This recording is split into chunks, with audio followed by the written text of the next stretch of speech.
Hi everybody, I'm Jesus. And my name's Anna. And we are Chez Núñez. And Chez Núñez exists to help artists build profitable brands. That's what we're all about. So thank you for joining us. Today we are talking about naming your business, something that we've heard a lot from our community, our students, that sometimes naming can just be a bit of a roadblock in the brand process. Yeah, it can be intimidating sometimes. So we're going to go through a few different points. We're going to talk about where to find your inspiration.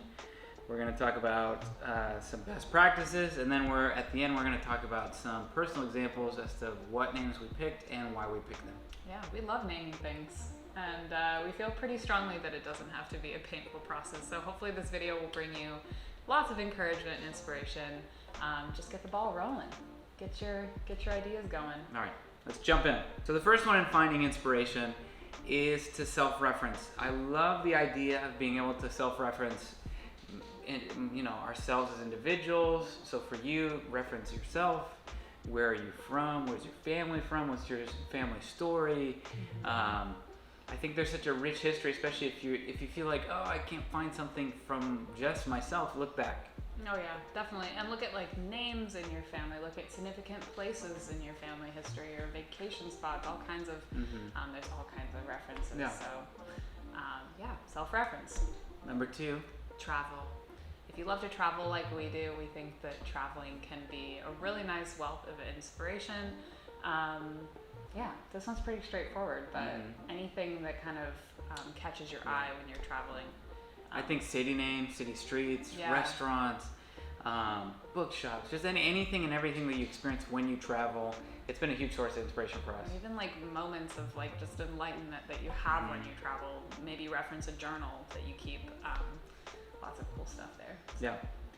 Number 3 is books and the arts. Oh my gosh, my favorite. Sorry. You go for it if you're excited about it. Well, I just find so much inspiration in naming like my paintings and in naming some like fictitious brands that I've done in the past for like fun design projects, just in art history books. Like we forget all the time. Go to a library, go to your university library, just find books, reference them.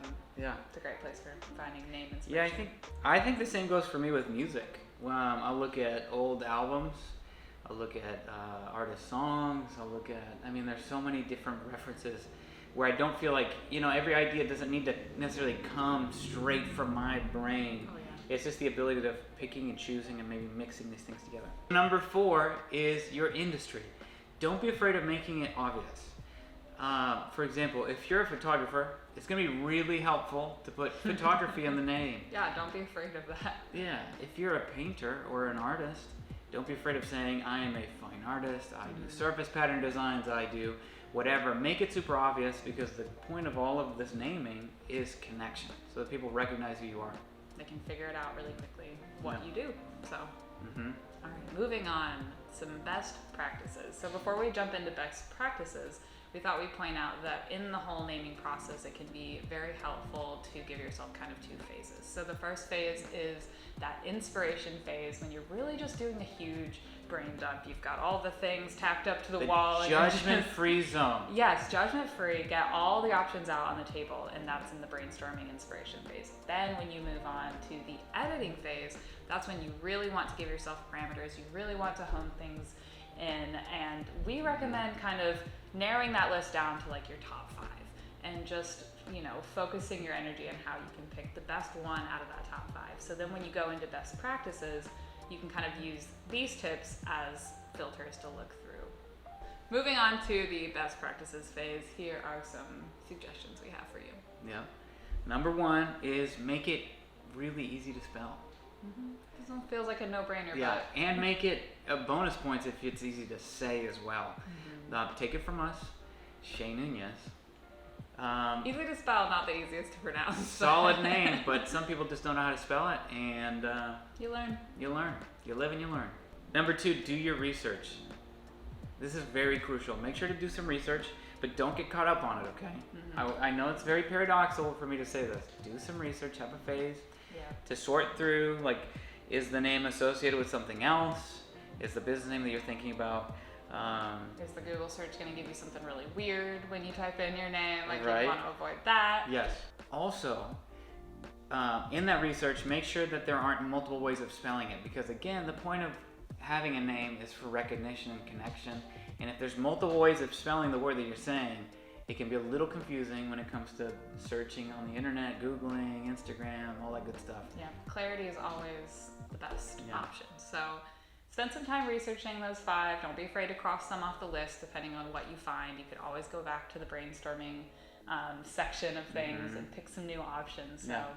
that's the second piece of advice. And then the third. Yeah. Make sure it isn't trademarked. Now, this is probably a little intimidating to hear trademark. Ooh. Scary word. I'm a little worried. I'm gonna wait until I can figure out if it's trademarked. It is very important to just check it off your list. This is not a point to get stuck on, to procrastinate and not launch the thing you're trying to launch. Just search real quick, make sure it's not a trademark name, and then just keep going. Yeah, and you can't do an entire audit of the whole internet, so be as thorough as you can, but then just keep rolling with it. Yeah. If you do get that love letter in the mail that says you can't use this name anymore, you'll figure it out. It's not going to be the end of the world. So, Right. yeah. Number 4? Number 4 is just commit already. Just commit. Give yourself some kind of deadline, some kind of parameter to say, like, in a week, in 2 weeks, I am going to just pick a name and move forward already. We see way too many creative people just prolong their ideas, wait to start their businesses, wait to brand themselves because they just can't commit to the perfect name. And the perfect name does not exist. So just pick one that works, that you can roll with, you can live with, you can always change your mind, but just commit already. And then I think that really flows nicely into the last point, is just the fact that your brand is going to evolve and you're going to have so many different moving parts that will help kind of shape the perception of that name. So you can have a so-so name, but an amazingly strong brand, all these different facets, and it's going to kind of make the naming, not this big crucial thing, I guess. It's gonna like de-escalate the loftiness of a name. Yeah, your brand is holistic, and it's the way that you connect with people. So the name is part of that, but the name needs to not be the stumbling It's just block. one part. It's not the whole thing. You have a lot of other things that are going to support your brand and the way it's perceived in the world. So just commit, just pick a name, and don't overcomplicate it. In this last section, we're gonna give some personal examples of business names That we picked out. that we picked out and why we picked them. So we thought it would make sense to start with Chez Núñez, since that is the name of our business. So Chez Núñez has just this very simple little sentimental story behind it. Back in 2016, when we got married, we went on our honeymoon to Montreal, and the place that we stayed was right across the street from a Portuguese restaurant called Chez Núñez, and So good. which was delicious, and we loved it. And that just got us chatting about like the meaning of Chez, and just kind of this, it's this French term that just means like the place of, or the home of. We liked that word, so I kind of stowed that away for a couple years, and then when we started our business, when HAYZUS joined me in my freelancing and we started our business, that word popped back up, and I thought we should call our business Chez Núñez, because it's just our place. It has this togetherness feeling, and that's where that came from. Yeah. Next one is Casas de Núñez. Back in 2020, we bought our first property, which we're in, and we've been renovating. Chez Núñez was already a brand, and we felt like we needed to give a name to our real estate business, To our home. to our homes. So we ended up going with Casas de Núñez. Casa means home, right? I'm Venezuelan American. I speak Spanish. It felt like a real, felt kind of similar to Chez Núñez in the sense that Chez means the place of, the home of. Casas de Núñez, it's the homes of Núñez. So it felt like almost like a no-brainer. Let's just roll with it and have fun with it. Especially since the last name Núñez is Spanish. That's just. And so it was great. Just make it Casas fun. de Núñez covered the brand and the project that the renovation project, because it's a very extensive renovation project, and now it covers the Airbnb portion of of that business. So, Yeah. do you want to tell us a bit about the names that you've given to your bands in the past? Because you've named a lot of bands. Yeah. Those are fun. Make them like little All right, Spark Notes stories. I'm gonna be really quick. The first one, my first solo project. Check it out on Spotify and all the other streaming services.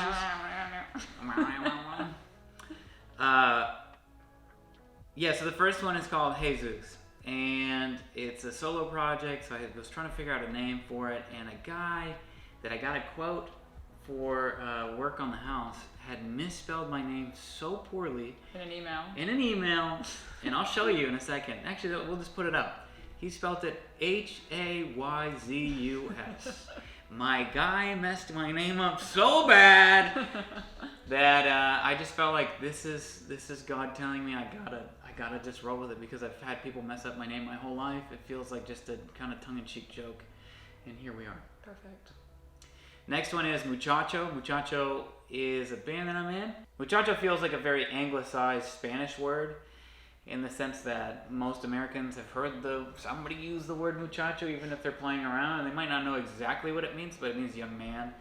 And it felt like, it's three of us, 3 young men, 2 of us are Hispanic, but we're American, and there's this push-pull between, our heritage and also where we live. It just felt very fitting. Mm-hmm. Tell us about your stuff. Yes. So I am a painter. That's like what I do in addition to the Chez Núñez stuff.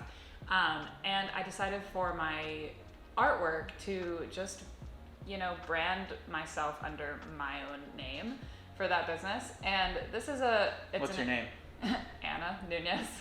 So it's just Anna Núñez. That's just the brand for my paintings. And I thought I'd mention it just because I feel like sometimes artists especially, they wonder, like, do I need to give myself a studio name, or do I need to go by my name, or there's a debate on whether or not to use your own name as a sole proprietor. And my opinion on that is to connect your name to the thing that you want to be known by in the long run. So whatever feels like your highest work, whatever feels like the thing that's just closest to your core that you want to be associated with, that's the type of thing to tie your name to. Again, that's just my opinion. And you can always change your mind. I used to have our design or my freelance business be under my name. That was fine for a time, and then I decided to use it for art. So it's not a set in stone thing. You can always change your mind, but I'm very passionate about painting, and so I decided to just tie my name to that and keep it simple. Yeah. We hope you found the inspiration portion, the best practices, some of our personal stories helpful and encouraging. We believe in you. You can name your business. Again, just set yourself some kind of deadline. Go through that brainstorming phase, go through that refining, editing phase, pick a deadline, commit, keep branding your business. You can do it. For more resources on establishing your business and building a profitable brand, check out our website, cheznunez.com. We have lots of free stuff there for you that I think you're going to really enjoy. Tell them to do all the YouTube things. Oh, yeah. Make sure to hit like, because it's really good for the algorithm apparently. Helps us out. Leave a comment and subscribe. Please subscribe. Yeah.